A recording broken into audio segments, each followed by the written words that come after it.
Lid tal-lemin twaħħal flit tax-xelluk.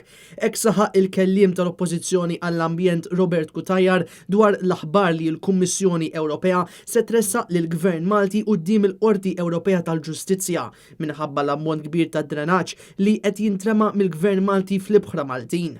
Minkejja twissija li l-Kummissjoni Ewropea tat lill-Gvern Malti fl-2017 dwar tniġġis fl-ibħra tal-madwar ta' fejn hemm it-tisfija ta' dranaġġ, l-impjant ta' tisfija ta' dranaġġ fil-limiti ta' ċumnija fil-Mellieħa, illum skoprejna li l-Gvern ma tax każ dik it-twissija biex ukoll allura pajjiżna qed jiġi mixli illi wkoll ħammeġ il-baħar tal-madwar.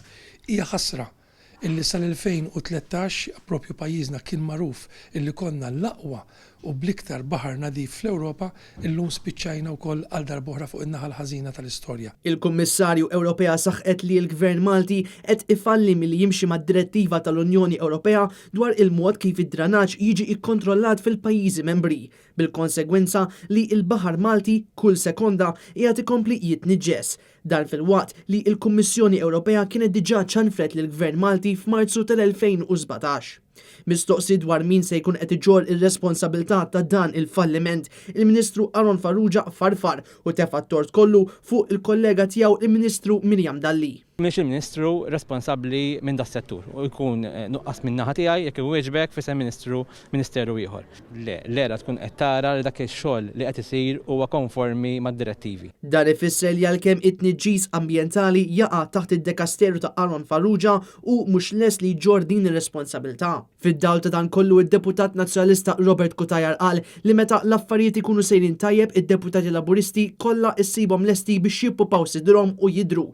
Iżda meta għala sitwazzjoni ta' inkompetenza jispiċċaw b'deputat iwaħħal fl-ieħor bl-ebda wieħed ma jġorr ir-responsabilità. Ovvjament għall-inkompetenza tal-Gvern anka fil-qasam ambjentali se jkun qed iħallas il-poplu Malti. Din drajnija rajna wkoll illi flok il-Gvern immexxi b'eżempju anka fil-qasam ambjentali f'pajjiżna qed naraw li saħansitra għandna l-awtoritajiet tal-Gvern fosthom Infrastructure Malta, fosthom l-Awtorità tal-Ippjanar u issa wkoll anke l-Water Services Corporation illi dawn b'inkompetenza qed jiġu jaqgħu iqumu mill-obbligi tagħhom illi jagħtu eżempju u jmexxu wkoll b'governanza tajba u jaraw li ma jekstrux il-liġijiet ambjentali f'pajjiżna. Jurgin Xerri għal Net News.